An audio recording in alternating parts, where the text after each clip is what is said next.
Thank you for watching this Last Mile Profits video. Is nimbyism in the UK thwarting locker expansion? Watch on to find out more. Last Mile Profits is brought to you by Parcel Pending by Quadient.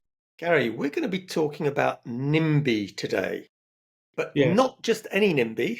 NIMBY related to parcel lockers. Yeah, we talked about nimbyism before, not in my backyard. It's one of the stalwarts of British home ownership is that once we buy a house, we immediately become NIMBYs. We don't want anything else to change around us. Englishman's home is his castle, and now it apparently applies to shops and other kind of commercial premises that decide to put a parcel locker outside. So hopefully Greg, our editor, is going to be able to add some pictures somewhere. But the general idea is people have been complaining about parcel lockers being unsightly, leading to parked cars blocking access and to more vehicle traffic to and from the locker, which they don't like. And this has actually resulted in several lockers being removed.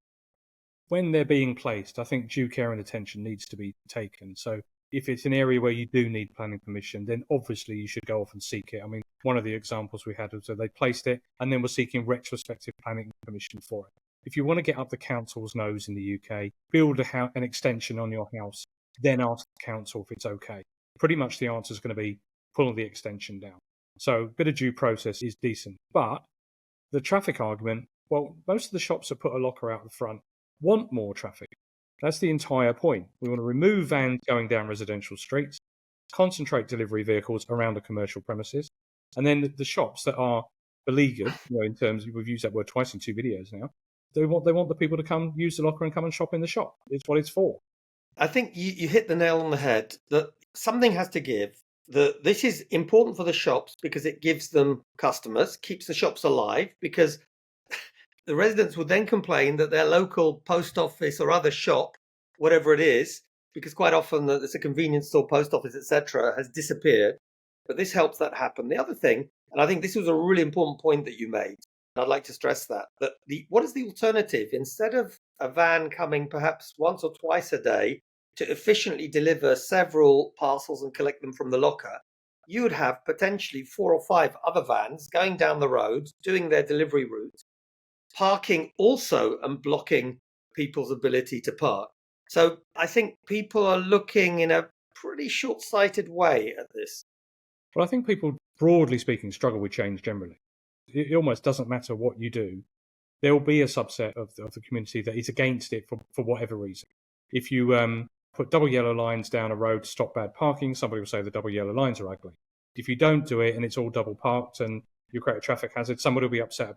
It's a no-win situation. So what you have to look is net benefit. If the net benefit to the shop, to the community, to the people that use the locker, and to the environment is positive, then you kind of have to go with that. Where I live in the UK, there was a field opposite my house, a patch of wasteland, been sat like it for hundreds of years probably, and somebody applied to build a house on the piece of land. Within my rights as a householder, I could have blocked the development because it spoiled my view of the other field beyond it, and the house that they were proposing overlooked my house.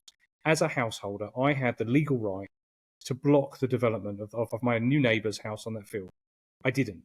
They are the most delightful couple. They've got a lovely little boy, and they've built a very attractive bungalow, and I look at that instead of a patch of sort of waste shrubland, and I don't feel any the worse for it. And sometimes you just have to accept things change.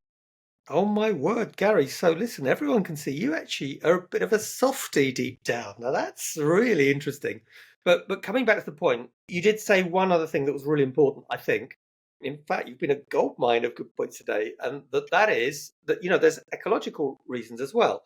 So you have different types of evidence, but generally in urban areas, an efficient locker network, well managed, can save up to 2/3 of the carbon. So, do we prefer to have perhaps a slightly better view?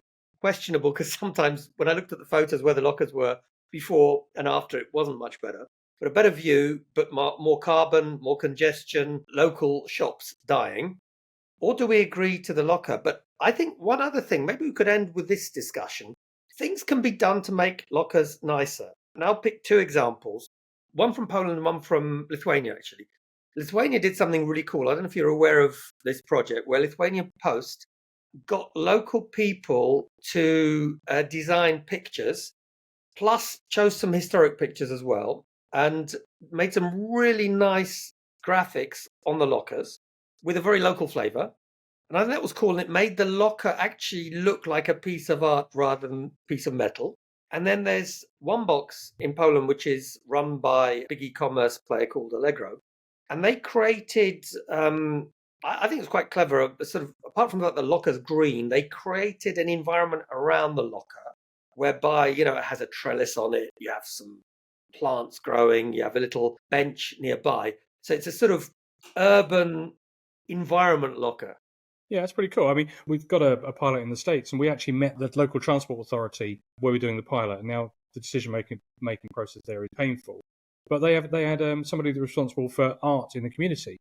So one of the things they asked were, would we hand over the exterior design of the locker to their art department? So if they had the lockers on their stations and hubs and subways and so on, would we allow them to be responsible for the design? And I thought, why not? If it is attractive, and it becomes part of that environment and fits in better, and ideally less likely to be graffitied and vandalised, which no matter how beautiful we think lockers are, some people think they can improve them with a spray can and sometimes a lump hammer, which is not particularly helpful. But if we can find a way to make it appealing to the community, I think everybody wants that. But what you can't do is object to every form of I genuinely feel passionately you can't object to every form of progress. Otherwise, we would be living in thatched cottages in the 16th century, and we don't. Well, I think it would be great if our viewers could send pictures, either share them on LinkedIn or send us pictures of lockers that they think are really attractive because of either some art that's been, preferably not graffiti, art that's been designed for the locker or the locker itself. And, I look forward to seeing, I love the picture behind you. So maybe somewhere in Portugal, there will be a locker with that picture on it. It's from Porto, I think, no? Yeah. It's the Eiffel Bridge in across the Douro River in the centre of Porto. So, Gary, really great discussion as always. Looking forward to some great comments. And as usual, if everyone's enjoyed the video or some of you enjoyed it, please click subscribe and like, because it helps us keep these videos free for you. Gary, many thanks. Great to speak to you. Last Mile Profits is brought to you by Parcel Pending by Quadient.